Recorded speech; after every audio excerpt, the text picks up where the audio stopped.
Welcome to the programme. Pakistani police have fired tear gas to disperse supporters of the prominent anti-government cleric Tahirul Qadri in the capital Islamabad. The demonstrators had gathered near the city's international airport to welcome Mr Qadri, who lives in Canada, but the authorities diverted his flight to Lahore. Mr Qadri is calling for a peaceful revolution against the Prime Minister Nawaz Sharif. Our correspondent Andrew North has this report. Running battles outside Islamabad airport as police fought supporters of the cleric calling for a peaceful revolution against the Pakistani government. The police did everything they could, said this man, but they weren't going to stop us. But the cleric himself, Tahirul Qadri, was not even allowed to set foot in the capital. Instead, the government had forced his flight from Dubai to divert to Lahore with dozens of other passengers on board.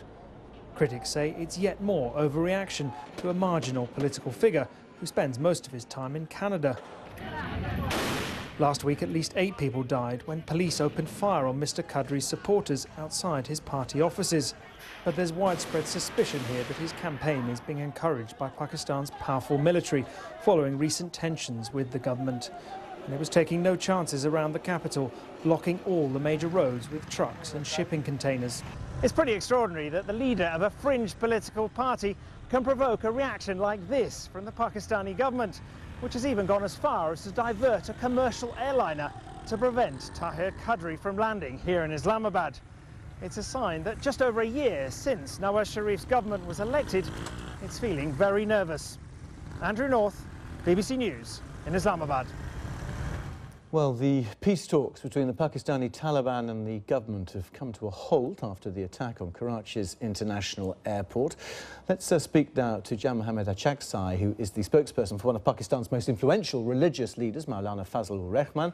His party, Jamiat Ulema Islam, has been involved in those recent peace talks with the Taliban in Pakistan. Thank you for joining us on the programme. Is there any way to salvage these talks now, given that attack on Karachi airport? Well, I think the Karachi airport particularly put pressure on the Pakistani government that it has to come out with a concrete strategy and it needs to have a response, because the whole international community, particularly the Chinese and the Americans, want at that stage Pakistan to do something. So this is why, the government decided to have this military operation, and the dialogue process had to be done with. Now we are in the midst of this military operation, and there are other signs that some vibes we are getting from Waziristan that maybe we are about to see the end of some foreign militants who are there, either through military strikes or letting them escape across the border. Particularly, the Uzbeks and the Tajiks who have been there, for the last couple of years and who have been involved in Karachi incidents. And the Chinese were very much upset, over Pakistani government, as it has to do something about them. Just to be clear, though, sorry to interrupt, but just to be clear, you do support the Taliban, do you? And you are a supporter of Sharia law. Is that correct? No, we don't support Taliban. We very much disagree with their methodology. We believe that Pakistan has a constitution, it has a parliament. Whatever your aspirations are, whether you want a Sharia law or any system, it has to be through the consensus of democracy, i.e. the parliament.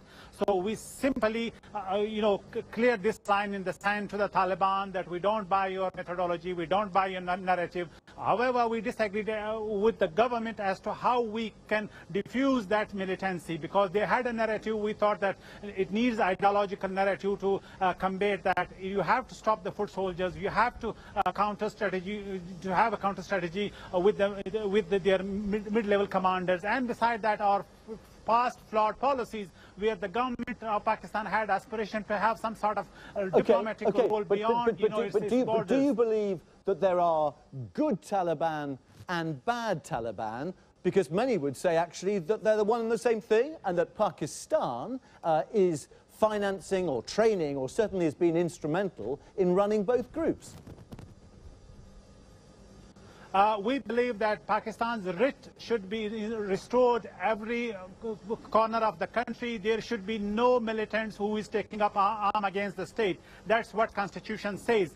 But how to go about? I mean, there might be a step-by-step strategy. You have to start with the people who are attacking you, and also then you have to move on to the people who are not attacking you or who may be a threat to the region. So we believe that there has to be a zero tolerance, whether you are militant of good nature or bad nature. That is what we have been asking for. All right, okay. Jan Mohammed Achaksa, thank you very much indeed for joining us live there.